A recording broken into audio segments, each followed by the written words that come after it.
don't you tell the audience your name and what you're going to play? My name is Kristen Chu. I'm from Green Valley High School, and I'll be playing the first movement of the Wieniawski Concerto No. 2 in D minor.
Bravo, excellently prepared. Well, you play with a very beautiful singing quality, wonderful legato.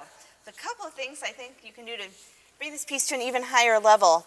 I feel like your emotional range is about from here to here, and if you could bring this end of the spectrum much farther forward in terms of some of the more energetic, exciting places, or even some moments where it needs to be a little bit aggressive.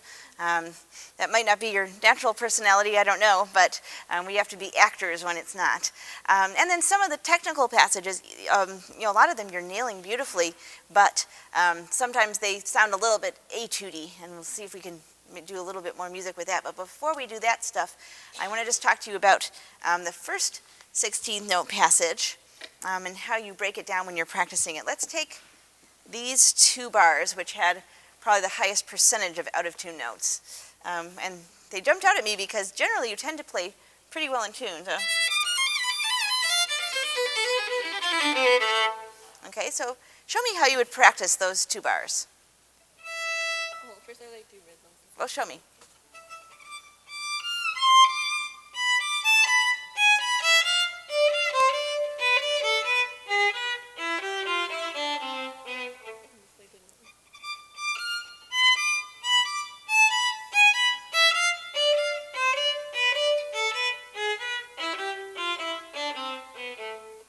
And then what?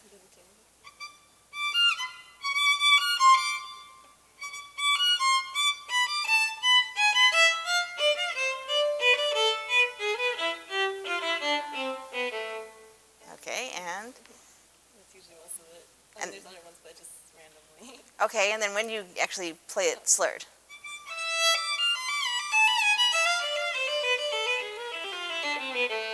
Okay, so nothing wrong with what you're doing, but I think we can add a couple things to your routine. First of all, do you ever practice it slowly? Because that wasn't slow, that was kind of medium. Yeah. And I usually do metronome. okay, well, metronome maybe, that's sometimes good, but in this case, what I want you to do is listen to every note individually, because there's one particular, and I'm not going to tell you which one, but one that was usually out of tune with what you were just demonstrating, and you obviously didn't notice it or something. I think your ear must be good or you wouldn't play the rest of it so well in tune, so I think if you listen, you'll hear that note. What we have to do when we listen is not sort of listen to a group of notes collectively, like the big picture, and just expect that an out-of-tune note is going to jump out at our ear, but we actually have to listen to every single note on its own with suspicion, sort of like using the un-American principle of guilty until proven innocent. So what you have to ask yourself is this note so good that it couldn't possibly be any better? So is this one absolutely perfect? Is this one absolutely perfect? Is this one absolutely perfect? Etc. And also, rhythms are fine, but don't take so many staccato breaks in between them, because then who knows what's happening, especially if it's a shift or something. And speaking of shifts, it always strikes me that when people practice slowly or medium, anything fast that's slowed down, they will usually slow down their shifts. Now, this is okay if you're learning a shift path. Then you might want to slowly figure out where your destination is. But when you're just doing a passage, there's no reason to slow down that motion. If you think about it, a shift in a clean passage like this, where it's not going to be an expressive slide, a shift is just an exchange of notes. It's a way to get from one note to the next note. We're not supposed to hear it. Up to speed, we don't want to hear, right? We don't want to hear smear, smear. We want to hear really clean, almost as if there is no shift. And so when you slow down a speed of a fast passage, you don't slow down the motion of the fingers rising and falling, right? You don't.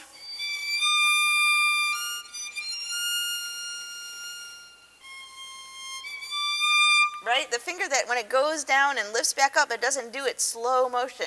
So then why would we do our shifts slow motion? So it's what everybody does, but it's actually kind of illogical. So if you can do slow tempo, but fast, clean shift. Okay, so do it for me just very slowly, legato. You can use a rhythm or not use a rhythm. And why don't we actually not do a rhythm for the moment? So slowly, every note, listen, and just make sure that that note is perfect.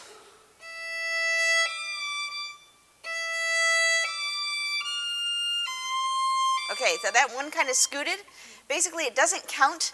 When it comes to intonation, if you scoot the note, especially if it's going to be a fast note, all you hear is the beginning of the note, and then the note's over. So if you slow it down and the beginning is out of tune, and then you scoot it, and then 99% of the rest of the note is in tune, that's still not, yeah, because it's whatever you start the note, that's what counts. It's like throwing a dart at a dartboard. You can't go over there and then change where it landed.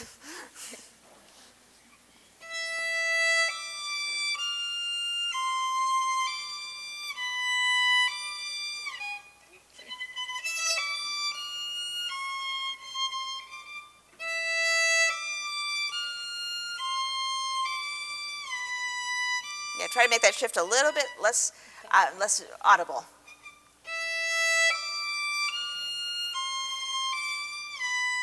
That was good. That was good.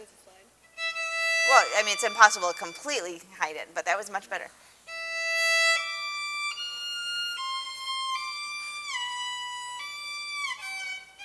Sorry. Yeah.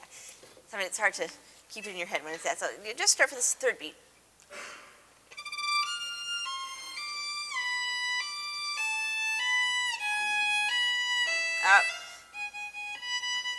Yeah, that's a little flat. Listen to every note, right on that last beat.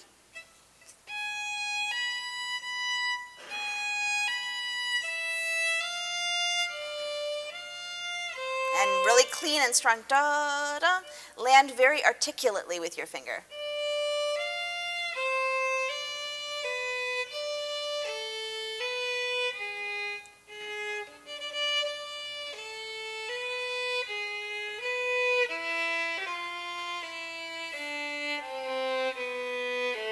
Okay, that was very good. Now the note that is usually out of tune was actually perfect this time.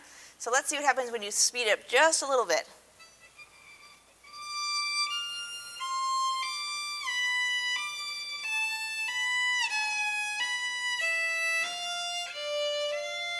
Yeah, that was a little flat. Da, da.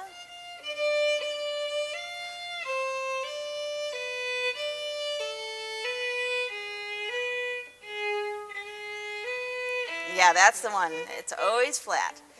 Okay, so then what you can do when you speed it up faster and faster, rather than doing all the notes, you can actually take just a little chunk of them. You can see how even just one measure, that's already a lot of notes. So sometimes when you're going fast and yet trying to see how you're doing, if you have too many notes in a row, it's hard to keep all of that in your head. So try just this second measure.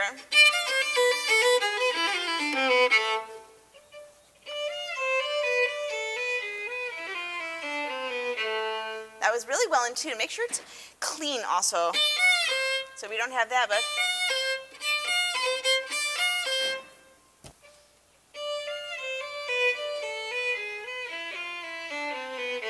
Okay, now a little faster. And now da da da da da da da da da. Listen to that B.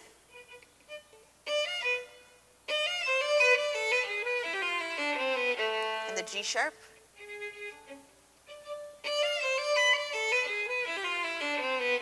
Good, and even a little bit faster. Da da da da da da da da. Okay, that was better. Yeah, so that's going to need a little bit of cleaning up this whole section. Okay, let's see. Why don't you go back to the beginning?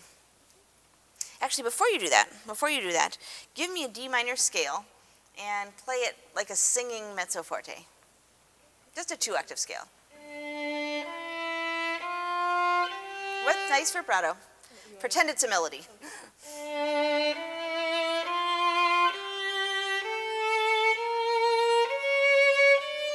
Okay, good. Now, play it a little bit softer, like it's one of your piano sections, dolce. Okay, so you have such a nice sound when you play soft and singing. What I want you to do, though, this is a concerto with orchestra, and even when it's just a piano accompanist, and not a full orchestra, still, we want to make sure that the person all the way in the back of the hall is able to really feel and experience and even hear what you're doing. So can you have that same beautiful soft sound, but try to project the sound outward a little more?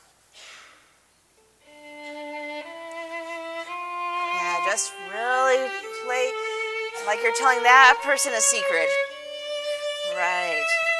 So, yeah, so when it says P in the music, meaning piano or dolce or, something that means soft, it's really not telling you how many decibels to play, but it's telling you an idea.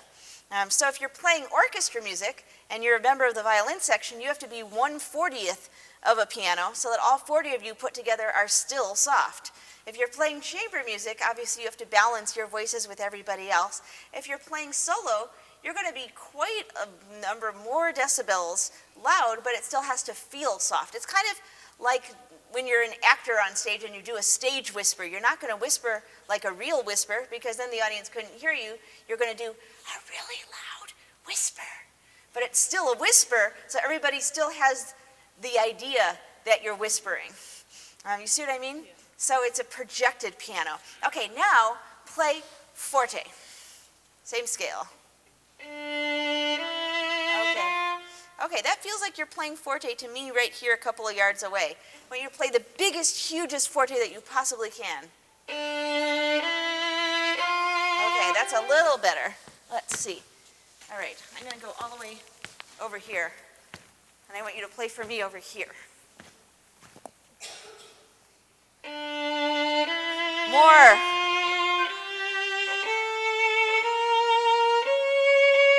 Okay, can you be, that's much louder and deeper now. Can you have even more energy? Play with really full force. Yeah, really exciting. Okay, no problem. You can totally do it. All right, well that's the sound that we need in certain spots that you weren't quite giving me enough of. You were playing very beautifully, but not with some punch sometimes. So the beginning is sotto voce, so that's going to be your projected piano. So from your entrance.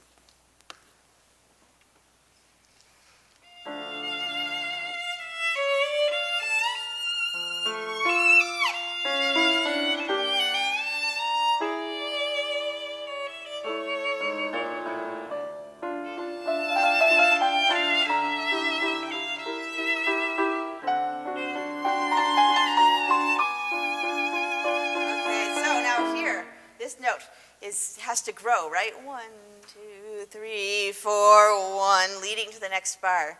And I see it says here, save bow. And you weren't running out of bow. But what you were doing is what we've been trained to do, equal bow distribution, which is a challenging thing to achieve. We spend a lot of time when we're doing our scales, 3 on a bow, 4 on a bow, trying to make sure that all those 4 notes on a bow, each one has exactly 1/4 of the bow. And when we're little, we have tape to show us where that is. And we've really trained ourselves to do this. But so often in music, when you're trying to make a crescendo like that and you're doing equal distribution, then you have to make the entire crescendo by trying to make your arm heavier. And all it's going to do is scrunch the sound. 2, 3, 4. I don't have anything left to give. So if you save your bow and use just like an inch, 2 inches, 3 inches, 12 inches. 1, 2, 3, 4, 1. Then the bow speed can not only help you with the crescendo, but it gives you a feeling of motion going forward by having it all go towards the end of the bow. So start from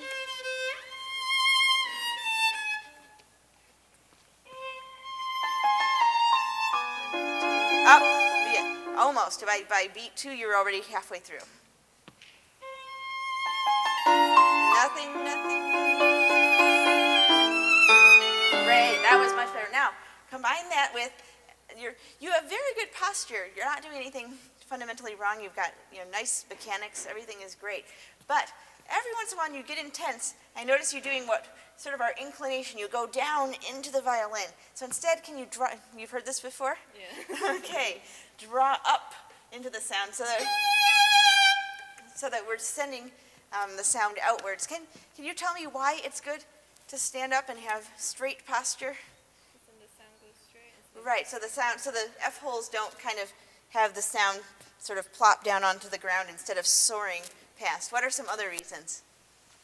It looks better.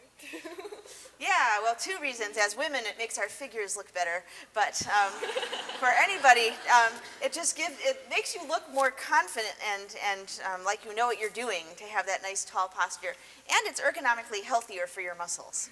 So those are lots of good reasons. So don't tell yourself don't slump, because telling yourself not to do something is not always an effective thing to do, because then it's like, okay, well, what do I do if I'm telling myself not to do this? So instead, tell yourself, stand up, stand up, stand up. All right?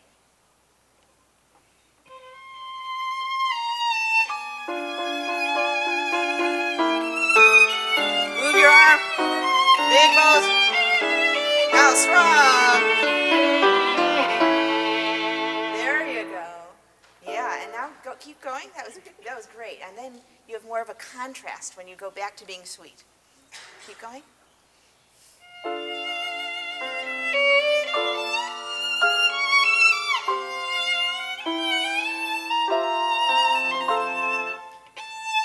Okay, and then this. Maybe drop down a little bit so that you have more room to grow. That feeling of anticipation. So, a little more. So that you get each one a little bit more, can grow not only the dynamic, but also the excitement. So start like we feel like something's beginning, but very soft. Okay, right now it just feels like it's like very sweet, but instead, can you change the mood by show us that something is about to happen? Right. Now go stronger. Stand up. Yeah, and then this stuff, you're playing it very singing, but actually this could be a little more fiery. Wieniawski was a virtuoso violinist, and he wrote this concerto for himself to perform. So in those kinds of cases, like Brahms, his concerto, he wrote it for Joachim, but he wasn't a violinist himself. He was thinking of it more as pure music. And so all of these difficult passages, you're supposed to not notice that they're difficult, and they're just supposed to be about the musical intention. But stuff like this, Wieniawski wrote this there's music there, but he also was wanting the audience to say, wow, look how impressive I am. And so even if you're not naturally a show-offy kind of a personality, in a concerto like this, you have to pretend to be.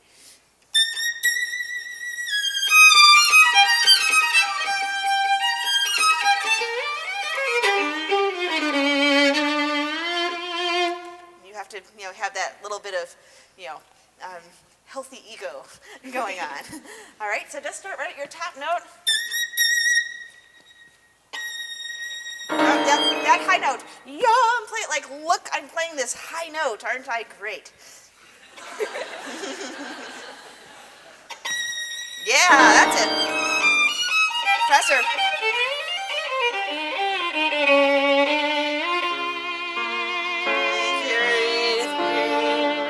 Good. That's it.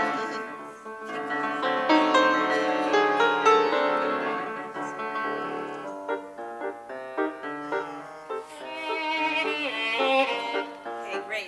The tone you're creating with the bow is wonderful. Can you get a little bit juicier vibrato? This is sort of a cello-y sound here, right? So think of your favorite cellist and try to sound like that.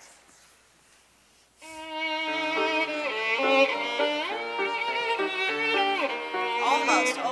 Let's do that scale again one more time. So give me a rich. Actually, this is G minor. So let's do G minor, just since we're in it right now.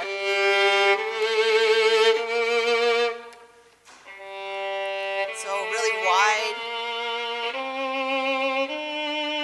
That 4 was a little wimpy. Give me the whole arm.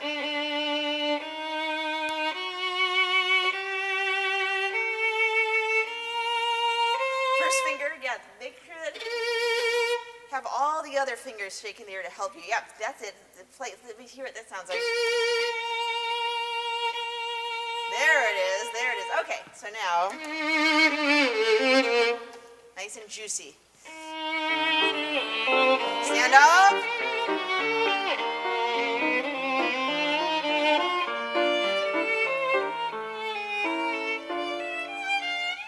Now you can be very delicate.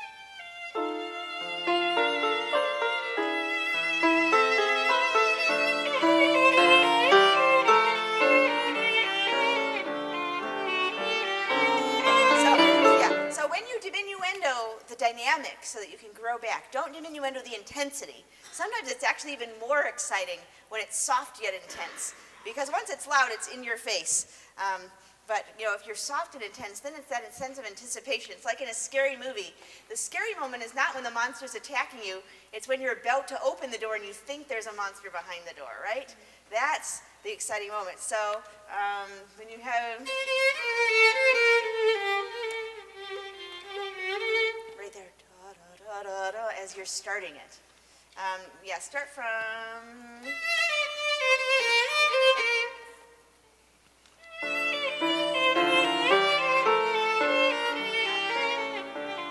that's it. Cute.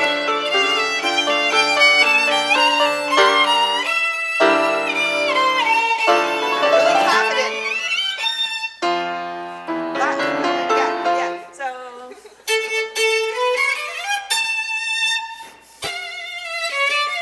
all right, so make it really thrilling. And the thing is, a place like that that's so scary, whether you're going to get in a tune or not, it's the hardest measure of the whole piece. Either you've practiced enough or you haven't, right? So it's either going to be in tune or it's not. But the one thing you can control in the moment of performance is what kind of effect you give it. So it seems a little counterintuitive, like why would I play it flashily if it turns out to be out of tune? But on the other hand, by the time you know it's in tune, it's too late to play it flashy, right? So at least do one thing well. So da da da da da da da. Yeah, keep going. Yeah, good. Do it and keep going.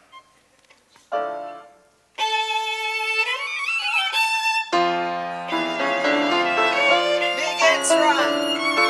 Yeah, so this it's the third time we've heard this thing, right? The first two times were sweet. This time is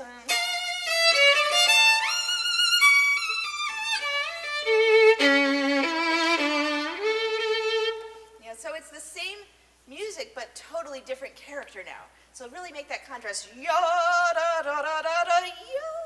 So not going back to being sweet this time. It's continuing with the mood that you've just reached. Right on it?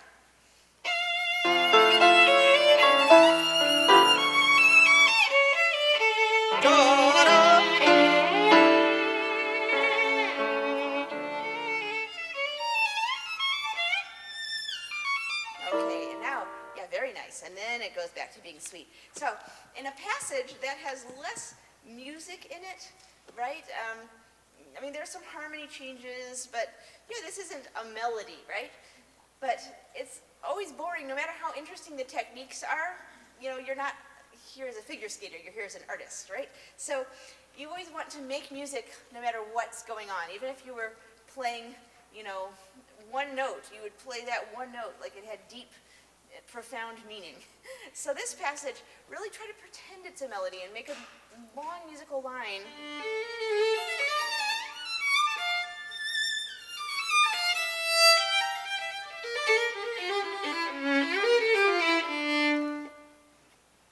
Really sing it. You have to work twice as hard to sing something that doesn't naturally lend itself to being a melody. In fact, with our last minute of your turn, let's just skip right over to this part, which can get very boring if you're not careful. Da, da, da, da, da, da, da. It sounds like a Rode etude or something, right? So you have to pretend that it's the most interesting piece of music you've ever encountered, which actually it is pretty interesting.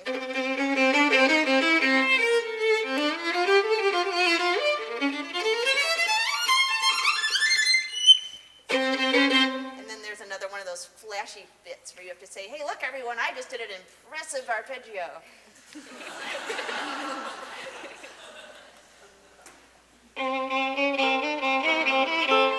Okay, so you have a lot of good accents and stuff, but the line is doing this. Basically, unless it's like some kind of very still, moment, or maybe some kind of a modern minimalist piece or something, most music is either moving forward or going back. And I don't mean tempo, I don't mean dynamic, I just mean the direction of the musical line. So this one I think is going forward to the next bar. So it can't just kind of tread water in place, right? You have to think of the longer phrase. Yeah, that's the idea, but start loud. Don't change, don't do anything with the dynamic. It's just what you're thinking of, the direction it's just more almost mental that you're thinking, okay, I'm going here, and then if you're feeling it, we'll feel it. Yeah,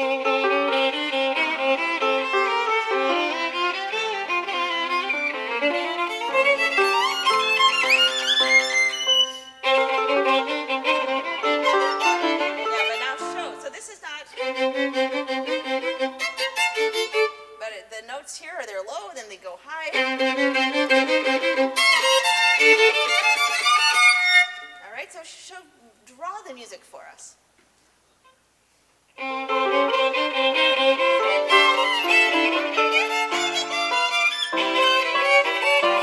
arrive.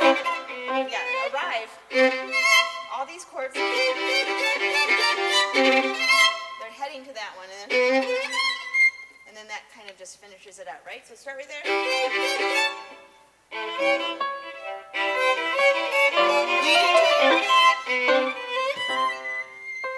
Right, okay. So one thing to do when something is very technically challenging is actually, I mean, you can't really sing this gobbledygook, but you can kind of pretend.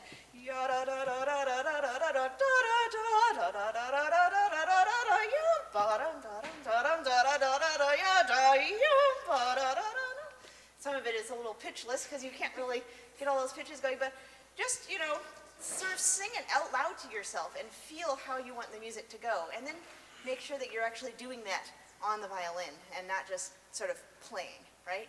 Because you are so musical, you have to put that in here. All right, good job. Thank you.